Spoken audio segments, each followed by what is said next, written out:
17 को थाना सरायमीर पर वादी श्री शिव कुमार पुत्र गोपालदास सेठ निवासी शेरवा थाना सरायमीर जनपद आजमगढ़ के द्वारा अभियुक्तगण अदनान पुत्र 1 लाख अन्य 8 के विरुद्ध यह आरोप लगाया गया कि ये व्यक्ति उसको मोबाइल चोरी के आरोप में पकड़ के अपने घर ले गए, जहां पे इसको बिजली का शॉर्ट दिए और मारे पीटे, जिसके तहरीर पर मुकदमा अपराध संख्या 146/17 धारा 147, 148, 149, 124 ए, 153 ए, 295 ए, 364, 308, 504, 506, 120 के तहत मुकदमा दर्ज कर लिया गया है और इसमें से 4 आरोपियों अदनान पुत्र अहमद अन्य 3 को गिरफ्तार किया जा चुका है।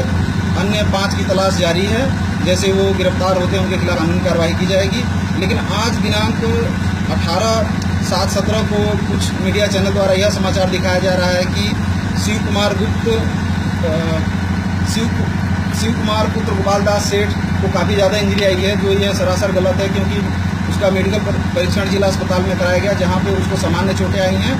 और कुछ समाचार चैनलों द्वारा ये भी बात फैलाई जा रही है कि ये एक धार्मिक मामला है और कुछ कट्टरपंथी लोग इसको सांप्रदायिक रूप देने की कोशिश कर रहे हैं, जिसकी हम लोग निंदा कर रहे हैं। ऐसी कोई बात सामने नहीं आई है। यह मामला मोबाइल चोरी का है, जिसमें आवश्यक कानूनी कार्रवाई की जा रही है। ये मुख्यमंत्री जी और प्रधानमंत्री जी को गाली देने की बात क्या था? ये बात सरासर गलत आई है। तहरीर में ये बात पहले सामने आई थी, लेकिन बाद में उससे पूछा गया तो उसने इस बात से इनकार किया।